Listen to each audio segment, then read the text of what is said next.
Greetings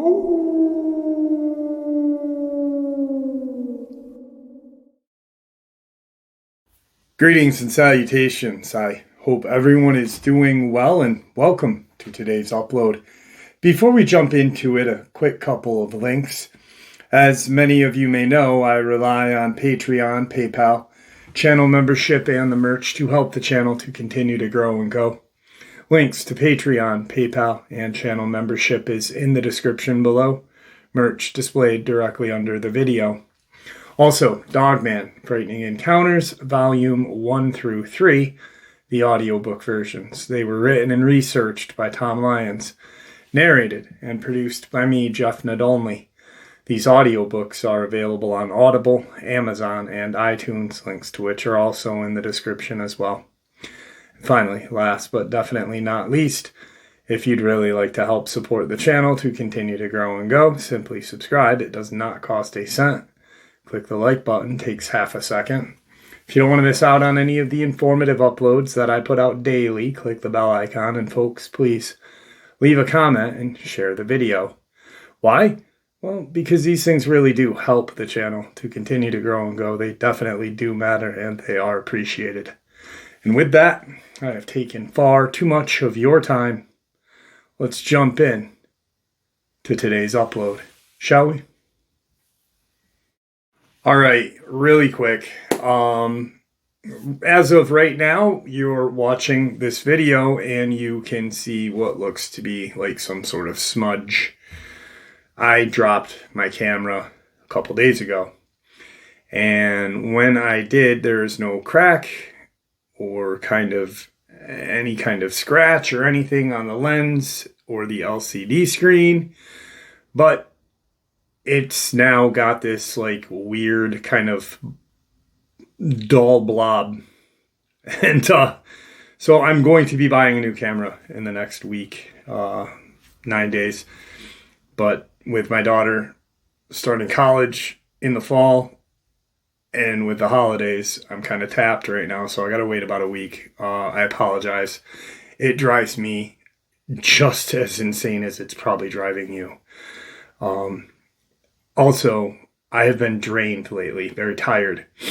I'm not going to get into too much detail on things, but if any researcher or any person who dives deep into this stuff says there is no pushback by the entity that runs this country or entities, they lie. I'm starting to feel a little bit of pushback, and it stresses me out. 10 years in recovery, and I still have a lot of mental quirks. So when something very small or minuscule happens, I blow it I make it the biggest thing in the world. And I have not been sleeping very good at all. Last night, at the end of yesterday's live stream, after talking to Brennan, I was just drained. I couldn't even. So I apologize. I'm going to start working on a better way of figuring things out. But anyway, let's get into this. This is a continuance from yesterday's conversation that I had with a gentleman, a young man out of New Mexico. Real name is Brennan, and he is a new dad. So when we were talking yesterday, his baby started to just kind of go haywire, and I said, listen, I know you want to share this, but don't even dwell or worry about this. Go and take care of your baby, take care of your girlfriend, a 6-month-old baby. And, you don't want to not help your girlfriend at this point, so go and we'll talk. And we did. And I'm glad we were able to connect again, because his experience is just wow. just like right there. He is a fairly new subscriber, popped in on the live stream and heard me talking about New Mexico, Colorado, and I have a lot of theories on, not a lot, I have some theories on things that are going on there. I know there is a connection, and like I said in the upload the other day or yesterday, the connection is essentially the Luciferian agenda. There are deep underground facilities and cities all throughout our country. Notice I didn't put the word military in them because those came after the fact. Truman, Eisenhower, and Roosevelt all met in one of these with the alien gray, the kind of ambassador for the Draco or the dragon ones, the reptilians. They all met these creatures and established treaties in these deep underground facilities well before the United States military was even involved in help creating new ones or help, not even help, creating their little pockets attached to these facilities that have already existed. Like Dulce has existed well before the military popped in, probably well before our country was the United States. And they just created their own base off of this deep underground facility / city. And the Luciferian agenda is the hub. It's where the evil comes out of, the supernatural. That is the battery for all of it. And if you don't believe me, read Skinwalker at the Pentagon. It is absolutely one of the greatest books to share and open your eyes to, holy crap, the connection, not just Dogman and Bigfoot, or Dogman, Bigfoot, and portals, but Dogman, portals, Bigfoot, shadow human, phantom footsteps, orbs, UFOs. The connection is undeniable. So we were talking about that on the live stream, and he had heard it. And he had heard some of the videos that I've done talking about like Project Beta, and, new subscribers are just sending me emails. Hey, check this out. And I'm like, hey, I've done 3 videos on that already. Check this out. Because I am obsessed with this. This is just, it resides without paying rent in my brain every day. The Luciferian agendas and the connections and the evil and how this is happening to us and what we can do. And oh my God, 411 is a massive connection to it, And so he heard that, and he's like, heard me talking about how I believe the facility that is pretty much a large portion of the northern New Mexico area right up to the border, and then it actually goes into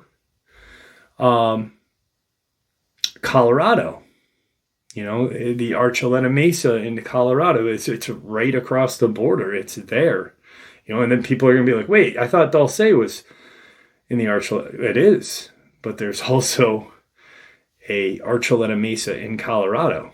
So the base and the connections are all there. Well, he heard me talking about that, and he's like, holy shit.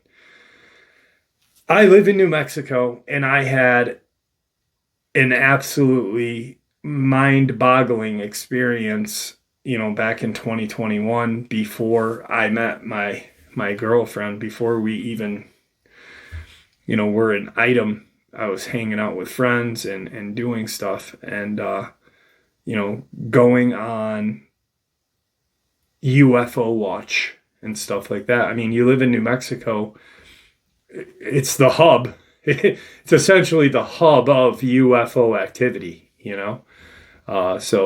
And on top of the closer you get to cities in New Mexico, of course, there's going to be light pollution, but not a lot of light pollution, you know?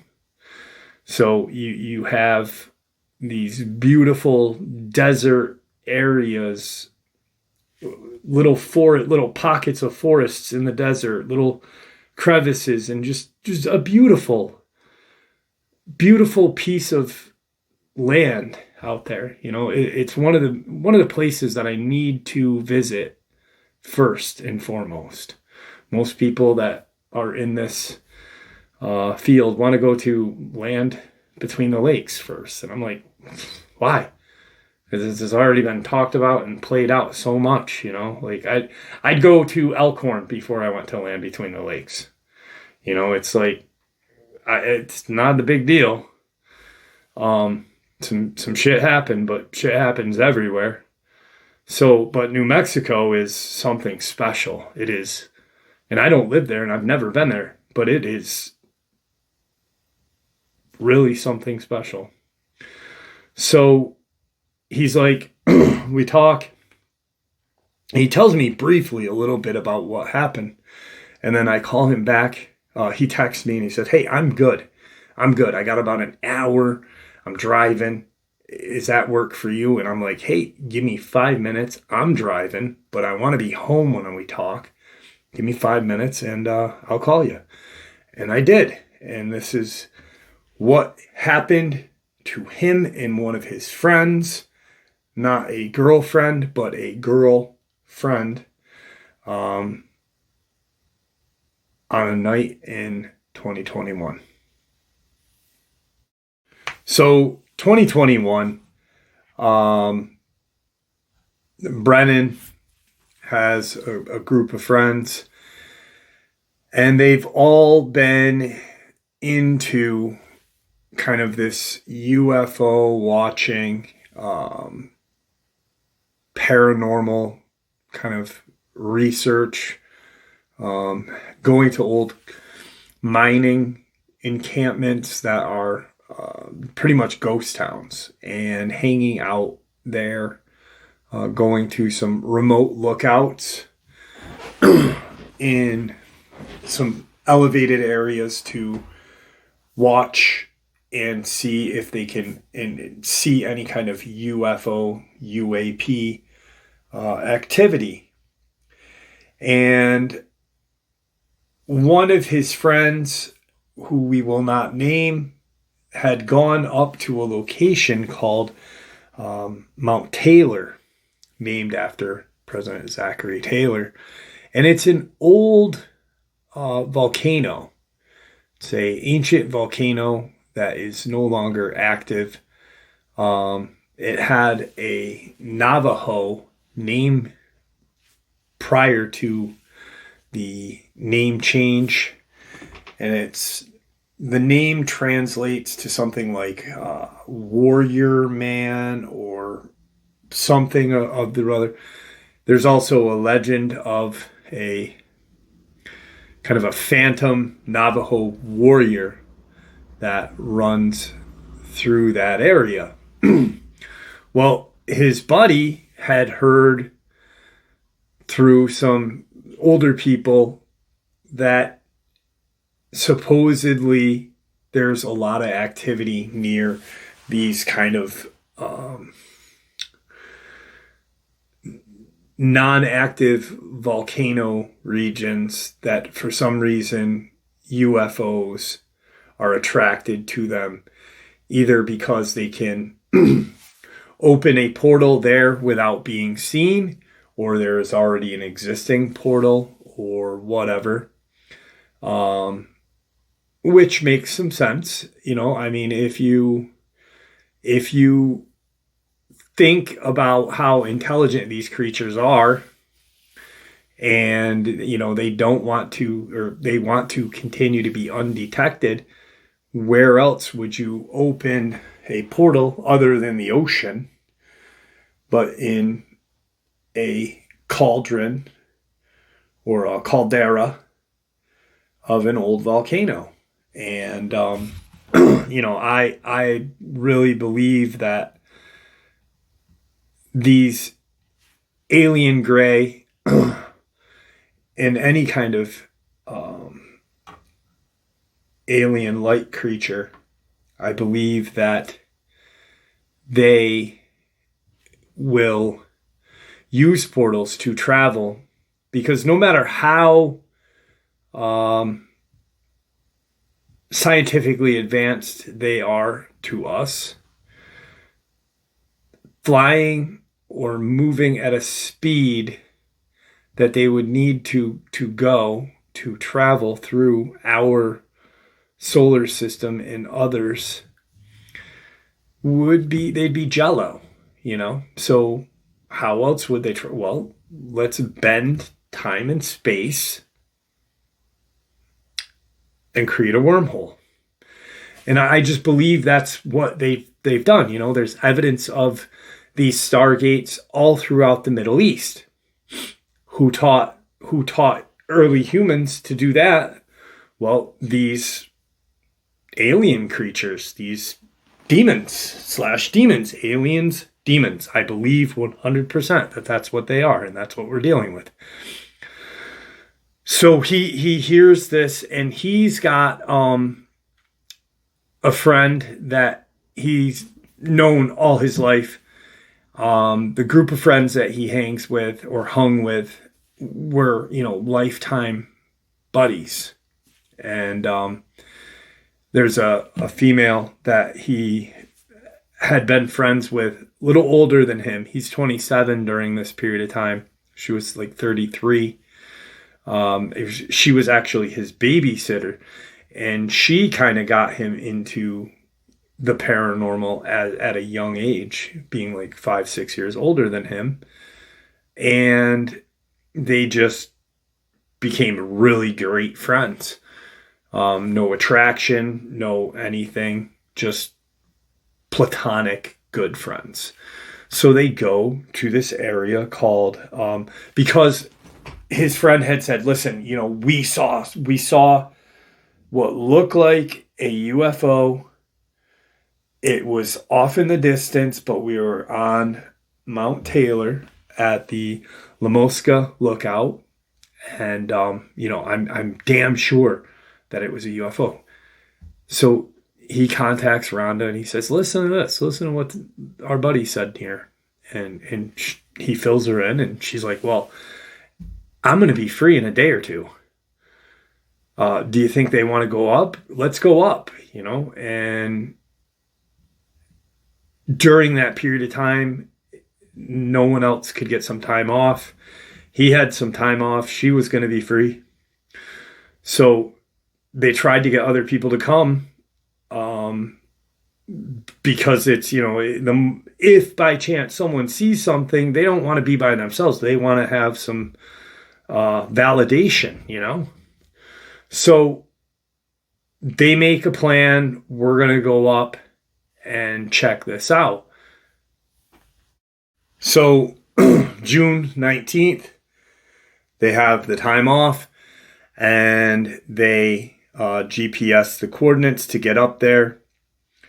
And automatically, they both kind of notice the route that they're taking.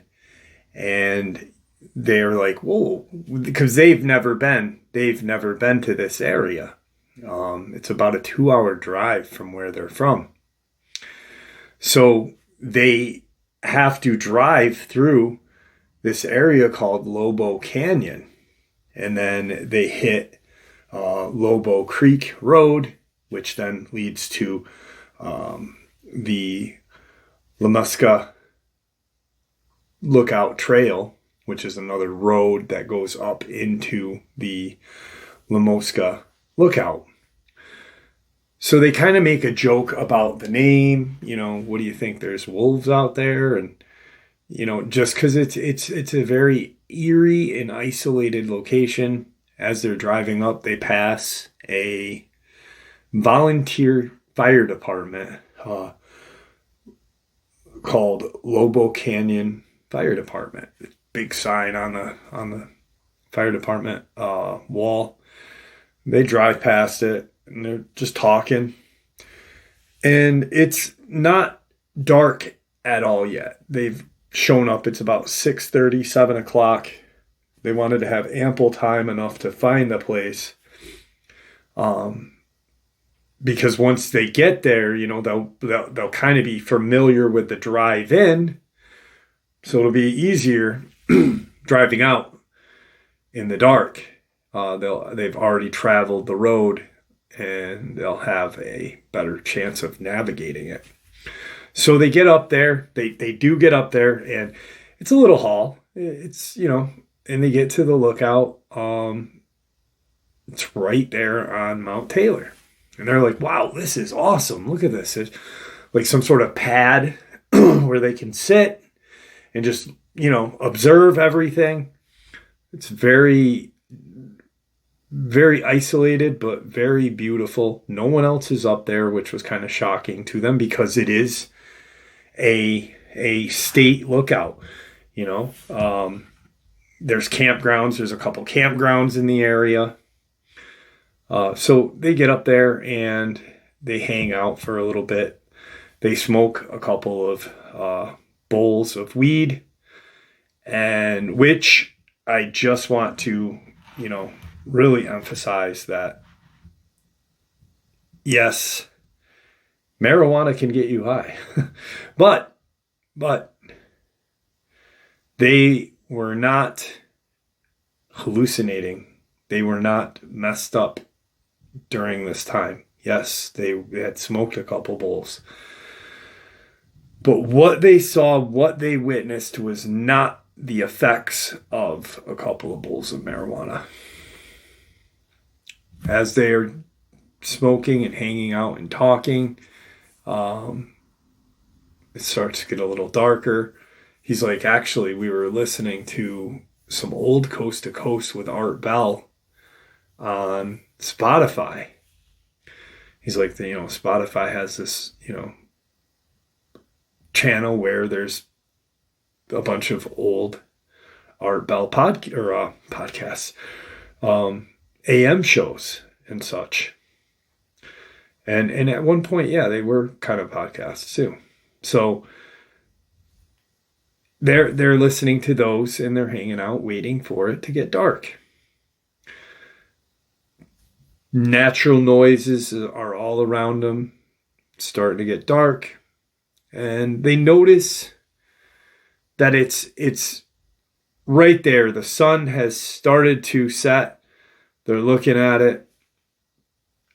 It's just starting to creep below the horizon. And all of a sudden they get this like really, really weird cold snap. They both like, whoa. Almost as if the temperature dropped not a couple of degrees, but more like 20 degrees in a minute's period of time. So he looks at his friend Rhonda and he said, listen, I'll walk down to the car quick. It's only like right there. It's about a 2-minute walk. They can't see it from where they are, but it's, right there. I'll get my vest, get your jacket or zip up hoodie, and I'll be right back. It's weird that it got so chilly like that. And she's like, no, I'll go with you. She's like, this is, you're right. It is weird. Because it is an abnormal, a couple of degrees is one thing, but a drop like that, and he said, you really could feel it. You could feel it in your bones. It was, chilly. They get to the car, and they get their warmer gear on, and they proceed to walk back up. And now it's getting gradually darker. They get back to the little pad there and sit down, and they're facing away from the car. Their back is to where the car would be. And they're almost kind of overlooking Mount Taylor and the surrounding area. And probably about 40 minutes go by, and the temperature hasn't dropped anymore. It hasn't gone up anymore. It's still the regular kind of noise that is naturally occurring, woodland creatures. And they kind of look off into the distance, and Rhonda says, "Hey, what is that?" And he looks out, and it's this weird kind of blue light. It's a very strange colored blue. It's almost like a teal blue, which is not a naturally occurring kind of light that you're going to, like you see stars, or when you look up at the sky and you see a shooting star, it almost looks yellow or white. You see a satellite, it's white or yellow once again. It's just a very unusual. People have seen red. I believe the Martha lights out in Texas are red, I believe. And I believe it's in Texas. I haven't really looked into that too much, but I should. But they're watching it, and it's kind of, it looks like it's coming towards them. And so they're like, "Hey, what is that?" And she gets out her phone and she puts it on video mode to start recording it. And she takes a picture first, and she kind of magnifies it. She just swipes and to see if they can make out kind of what it may be, because it's lower than it's higher than a commercial airline, but lower than satellite or stars, obviously. So she kind of swipes and looks, and there's just this weird blue light, and it still shows up this weird tealish color on her phone. So she's recording it, and she's, got her phone like this, holding it. And all of a sudden, she can't find it in her phone. He's looking right at it. He's not looking through the screen of her phone or his phone. He doesn't have his phone out. He's looking at it like, "Holy shit, what is that?" And she goes, I can't see it. Did it disappear? And she looks up, and it had veered. Like it literally was going straight kind of at them in a diagonal pattern. And then it just shot off to the side to where she couldn't, she was unaware of how fast she thought maybe it just was gone, but instead it moved out of the view of her camera.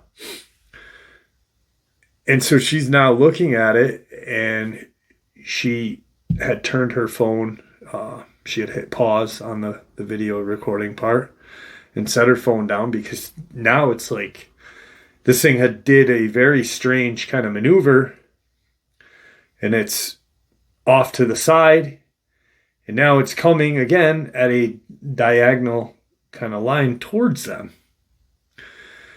And they're like, "Whoa," kind of getting a little nervous, because this weird blue light is only getting closer to them, and it just did a very strange kind of a zigzag almost. So he stands up, and he's looking, and he's trying to, figure out get some sort of perspective, measurement from kind of looking at it that way. And she gets up. So they're both just standing there, and they realize, like, after they had stood up, they realized that it stopped moving.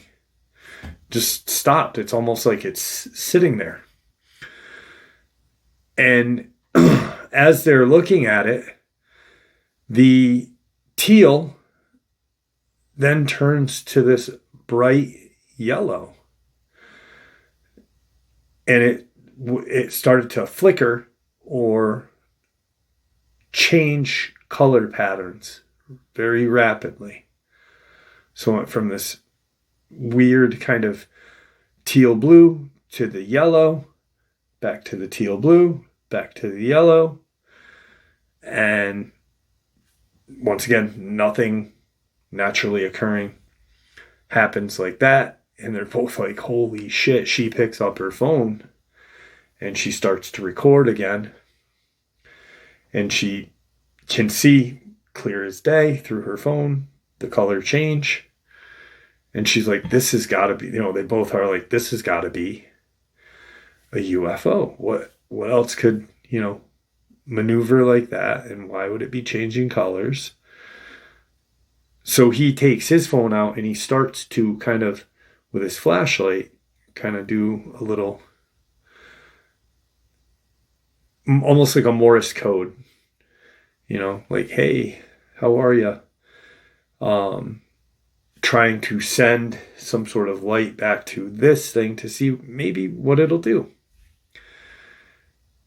And as he starts doing that, this thing just goes right up into the air. It just shoots straight up again. Estimated height unknown. And then shoots towards the north of where they would be. They're right kind of almost western New Mexico. And it's gone. Like, it's just like, phew, gone. And they're both like, holy shit. And he looks at her and he goes, did you get it? Did you get it? Because she's got her camera up and it's showing that it's recording. She hits pause or hits off or whatever and puts it in her pocket. And they're just really kind of like, holy shit. We just saw what they both believed was a UAP. They get the phone out. She takes her phone out and starts looking at the screen, and they can see the blue and then where it shoots off the screen. And then from that point, there's nothing there. The color change didn't show. There was nothing. It was almost like there was some sort of block, which was just so strange to them. They're so excited now. Like, we've at least got this. And as they are deciding to figure out, hey, should we go? I'm kind of hungry. You want to smoke one before we go? Because it's going to be a ride. And, they don't smoke and drive. I mean, they're going to smoke and then drive, but they're not going to smoke and drive in the car at the same time. So they do. They walk back to the car and they kind of get in the car and they sit and start talking. And they hear this just ear-shattering scream, screech, whatever you want to call it. As they're in the car, windows are up and you can hear it. So he opens his door and he's looking around like, was that a woman? Was it a child? Did you hear it? And she's like, I heard something. Don't know what it was. So he's concerned that there may be a hiker that is hurt. He steps out of the car. His friend Rhonda is just like, Brennan, don't go out there. Like, what the hell was that noise? Don't you think that's weird that we just saw this? And then no less than 5 minutes later, we hear this god-awful screech. And he's like, what if someone's hurt? So he starts to walk down the hill into a trail, because this whole area is full of hiking trails. And there's kind of a grove of some pinyon pine. And he walks kind of right to it, and he's looking. And he, proceeds to, hello, is anyone there? And he turns his flashlight on, and he starts to scan, at least as far as his light beam will go.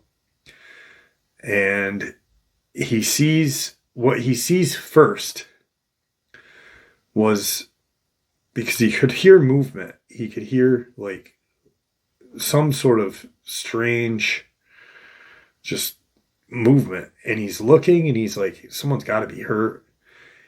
And he sees this kind of hand / claw kind of grab one of the pinyon pines from behind. So all he sees is like a portion of the arm and, these kind of hand with talons on them, what look like claws. And he's like, that's not making sense to him, right? Seconds later, this head pops out, like nonchalantly is the word he used. It was just almost like it wasn't trying to, conceal itself. It was almost like an FU minute, He'd show this very terrifying clawed hand, and then out comes this head. And it was very nondescript. There were what appeared to be ovular eyes that went this way. They went horizontally instead of vertically. What appears to be not a nose, but like some sort of divots. And this mouth, this just weird looking mouth. And it almost looks like it's trying to smile as he can see drool and, blood, whatever. It's just weird looking. It was like a viscous something coming out of its mouth. More than likely drool, but for some reason he felt like it was quite possibly blood. And he just, at that point, he kind of quickly, because he was ducked, quickly stands back up to full height and just takes off running to the car. As he's running to the car, he can hear the movement in that kind of grove of tree. Rhonda sees him. His eyes are as big as $50. She's like, what's wrong? What's wrong? Lock the doors. We got to get out of here. I'll tell you what I saw when we're out of here. So he starts driving. And as he's driving by where this thing was, he's got to look over Rhonda. And he points and he's like, there's something in those woods right there in that location. Right, like that's where I just came from. There's something there. I don't know what it is. It looked like what could possibly be an alien gray, but its head was not as bulbous. And it was, terrifying looking. And they're driving by it, and she sees it first. She's like, holy shit. And he looks, and he said, this thing was literally galloping.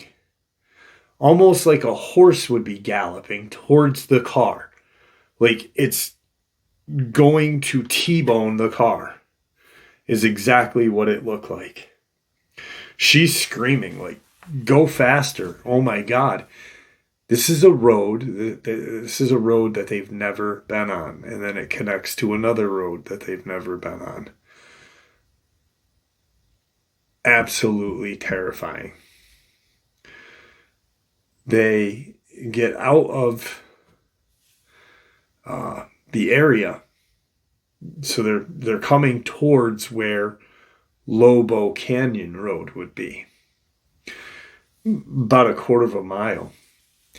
And they're talking amongst themselves, yelling, like, what the hell was that? That's some coincidence. Do you think it dropped? Do you think that creature dropped that one off and, out of the UFO? Are they demons? What the hell? And she goes, it's chasing us. He hadn't looked in his rearview mirror at all.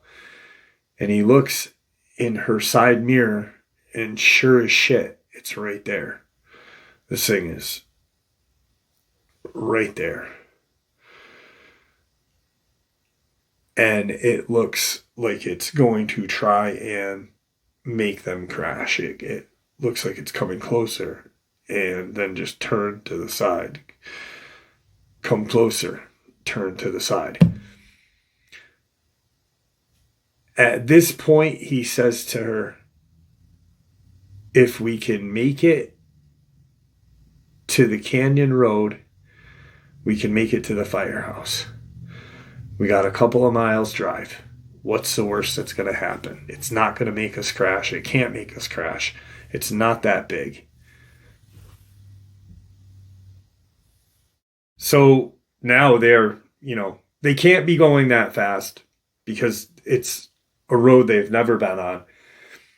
But he's like, he remembers from when the La Mosca Trail Road connects to Lobo Canyon Road, that there is almost a kind of 90-degree turn. Not that angular, but it's a tight turn. And he slows down because they're coming up on it, and he's in the turn, and as he's making the turn, he can see like 40, 50 feet down the road on Lobo Canyon Road, there's that creature. It's standing right in front of them. And at this point in time, he freaking doesn't know. He's like, kind of loses his shit and goes off to the side and kind of wedges his car in this little embankment. And they're now kind of stuck, or, he's off the side of the road. And they're both looking at this thing now 30 feet from them because they had to stop, and it's not moving. It's just standing right in the middle of this road. They're screaming like at the loudest, like, holy shit, what is that thing? We are now 15, 20 minutes from the firehouse. If we can get our car out of this ditch without having to get out of the car, I'll hit the damn thing and get to that firehouse so we can, at least stop for a second, check the car, tell somebody that this thing's up there. Everything's just moving so fast for them. He puts it in reverse. He starts to rock the car to get it out. And it's almost like it's working, but it feels like it's getting them kind of worse. I don't know if anyone's had that. I've had it happen where you're rocking back and forth. And it does feel like it's not getting any better, but it is working. And he keeps doing it and keeps doing it. And she's watching the creature. He keeps popping his head to watch the creature. And he backs out. Sure enough, he's able to get it out. And he drives. He's like, he goes, is your seatbelt on to her? And she said, yes. It's been on since up there. What are you doing? And he goes, I'm going to hit this thing. He goes, I'll hit it. And if it moves. And as he's kind of getting his wits and bearings to him, he sees the creature turn its head. It literally turned. So it'd be like if I was looking at you right now, straight on, and it turned its head almost to like a 110 degree, like an unnatural movement for a human neck to do. Mind you, this is not a human. And he's ready to throw it and drive. And out of nowhere, what looks like the largest wolf just comes running out of this grove of pine. Scrubby, it's almost like this thing came out of nowhere because that pine grove is not that deep. It's not as deep as the pinyon pine. Like, this is scrub pine, and it's pretty far apart in distance from tree to tree. And this wolf just comes flying out of the woods, like, and it's heading directly toward this creature. All of a sudden, the creature then stands to its maximum height, which is very tall. He said it was about 7 feet, hunched over, and it looked like it had the worst case of scoliosis because of how its back was bent. So at that point, this wolf slams into the creature, just quadruped running, slams into it and pushes the creature back. All of a sudden, then the wolf is grabbed into the air by the creature and thrown. Before the wolf hits the ground, it lands bipedally. Rhonda starts crying at this point, screaming, "It's a goddamn skinwalker. It's a goddamn skinwalker." We now know, and he now knows, and she now knows that what they are witnessing and seeing is not a skinwalker. It is a Dogman. And it just starts rushing this creature, and they are fighting in the road. And it's not like that wolf / Dogman was trying to save Brennan and Rhonda, because he punches it. He's like, "I'm getting the fuck out of here." He's like, we get to Lobo Canyon Road and, down further, we're good. Fuck it. We won't even stop at the firehouse. He starts driving, and mid kind of battle, mid whatever you want to call this battle that these things are doing, the werewolf turns its head and stares at them and bares its teeth. He said, "I could see these just yellow eyes." And I was like, well, were they like glowing bright? In the way he described it, I've never heard anybody describe Dogman yellow eyes. Like, he said they were like a piss yellow if you took too much vitamins that day. And how do you respond to that except laugh, I was like, what the hell? And he punches it, and these two things are in the road. So he's aiming for, both of them. He's like, I got to get out of here. Well, before he hits or connects with any of them, he goes to the opposite side of the road and loops around them. And as he does, just right as he stops, or not stops, just as he goes by them, maybe 30 to 40 feet, the car just dies. It was dead. He's trying to crank it over. Rhonda's looking in the mirror, looking through the back window, like, oh my God. And they are looking, well, she's looking, and he looks in his rear view to see.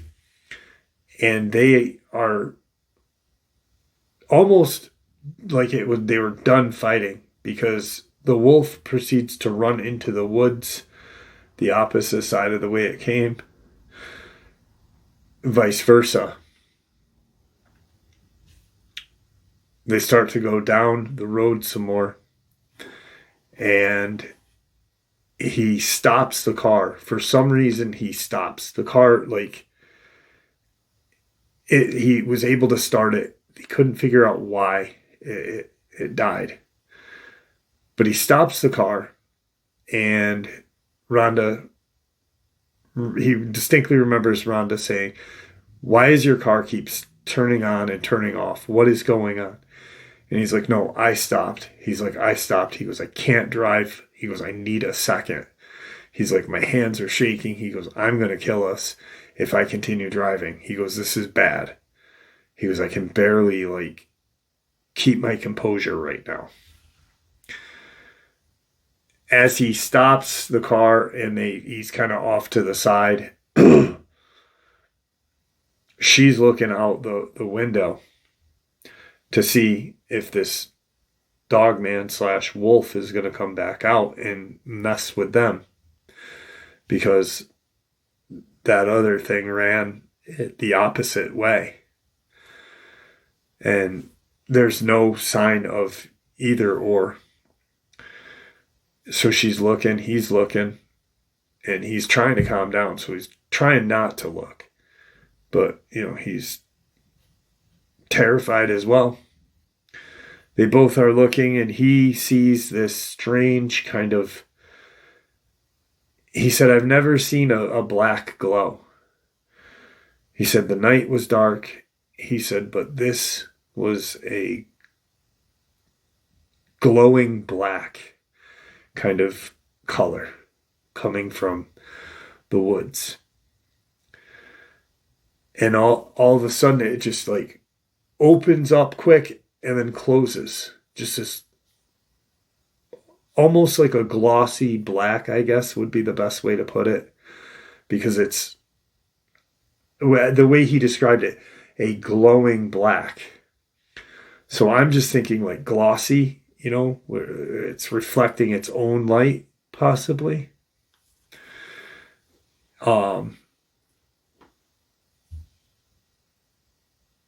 They see these things come out of the woods, where these glowing whatever just appeared. And 60 feet ahead of them, out come two more of those creatures that look identical to the one that just ran that way. They touch the first 6 to 7 inches of pavement, and it drops from all fours to, 2 and run now. These things are quadruped. They stand up and then take off into the woods. And he's like, "There's 2 more of them?" She's crying. Rhonda's crying. He's worse off now than he was, wishing he hadn't stopped because of what he just witnessed. These things are now heading toward another one. Dogman is in the woods somewhere. They're being what appeared to be hunted by 2 apex predators. He punches it and he gets the hell out of there. He gets past, there's a campground called Coal Mine Campground. He gets past that. He's now on Lobo Canyon Road. And they pull into the fire station really quick, because they are now out of the woods. They are now out of the remoteness of this area. And when I say woods, it's scrub pine and pinyon and just, it's beautiful. But right now, no, not so much.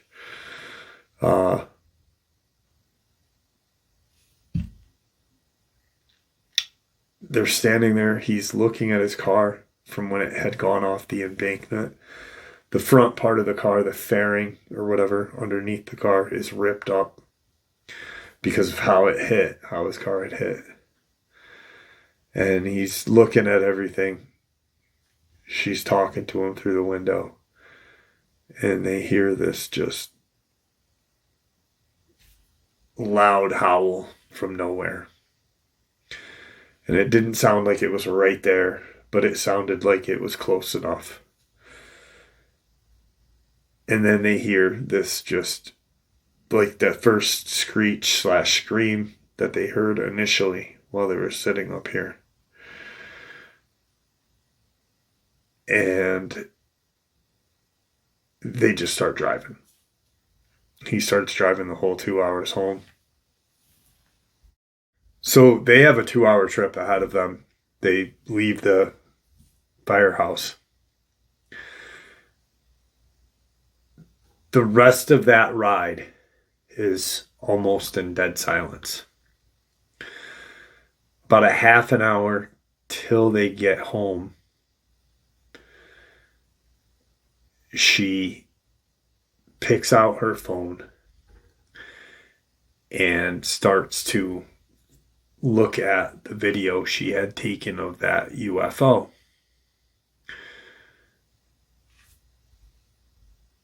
Somehow, her phone, she realizes, she's like, something's wrong with my phone. It's not turning on. She's like, I had about 80% battery life. Why isn't it turning on? She plugs it in to charge, and it's an Apple phone, and it gets that weird Apple logo in it. And she realizes that her phone is not dead. It's something is wrong with her phone.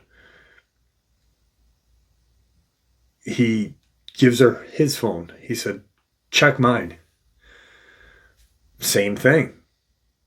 Same, like, corruption looking Apple logo on the screen. She's like, this is so weird. Like, what? And then she starts talking. And he's calmed down a little bit. Brennan is still, to this day, he's still messed up about this.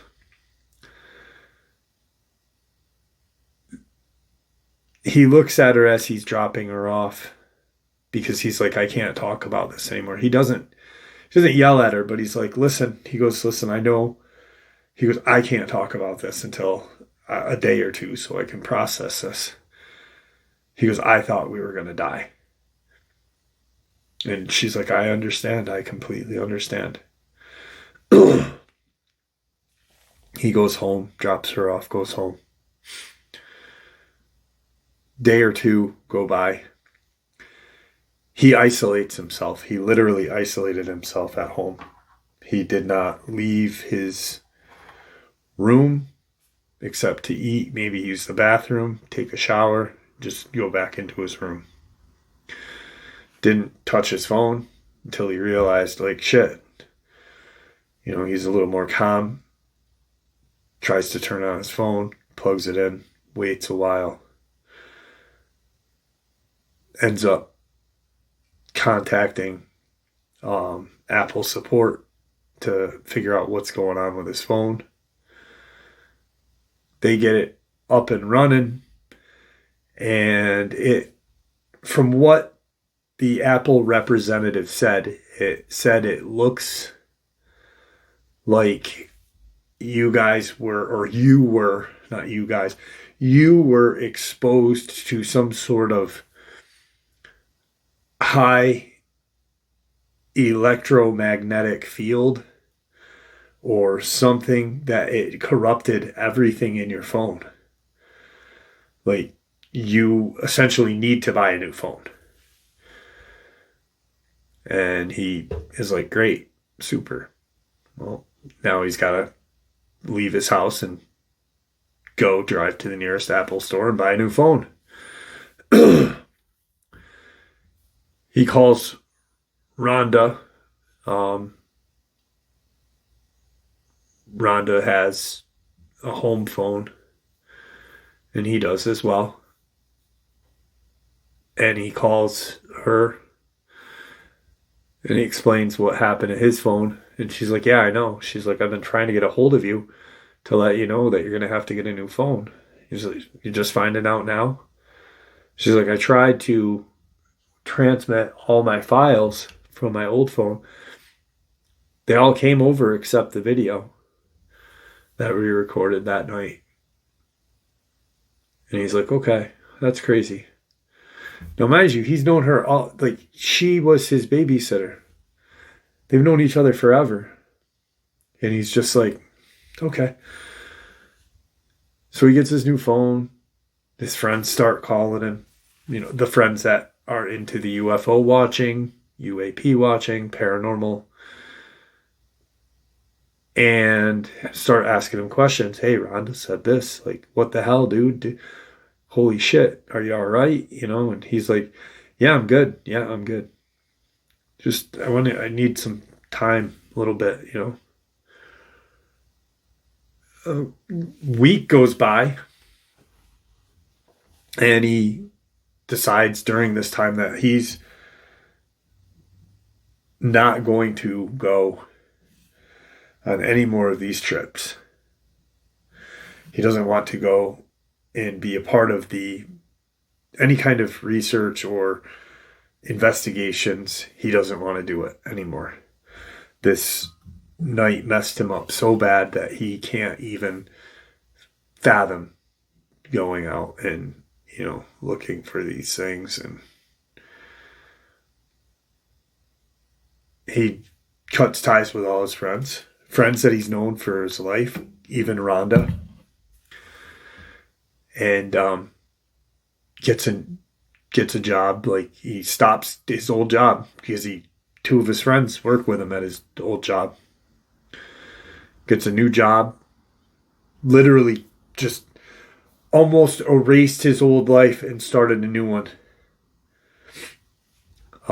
That's probably a year into his new job and such. That's when he ends up meeting his girlfriend, his child's mother. And since that day has only decided to, just as of recently, look into more of the paranormal, supernatural, cryptids, Dogman crawlers, everything, you know. So he's it's just unbelievable. So, and it didn't really mess his life up if you really think about it, because he's got a beautiful child out of the business, you know, got a beautiful wife or girlfriend, future wife. His life is everything that it could be, you know. Like he said to me, if I didn't have that experience, Jeff, I'd probably still be with my same friends, doing the same thing, not bettering my life, you know, not doing this, just, so, yeah, it's crazy. I feel bad for Brennan. You know, he actually goes to a dual diagnosis clinic where he can talk with a counselor, because for probably the first 6 months of his transition away from, he was drinking pretty heavily, but mentally he was just lost it. And so with that, I'd like to thank you all for supporting the channel. It is your support that helps the channel to continue to grow and go, and what gives us all a place and a chance to share our experiences and theories judgment-free. Everyone is simply treated with the respect that we deserve. Please stay safe, happy, healthy, and ever vigilant, keeping an eye on our children, pets, family, and our friends. These creatures are real. These events have happened. Share this information with those you love and care about. It may just save their lives someday. Until next time, never stop asking questions, never stop searching for the truth, and God bless you all.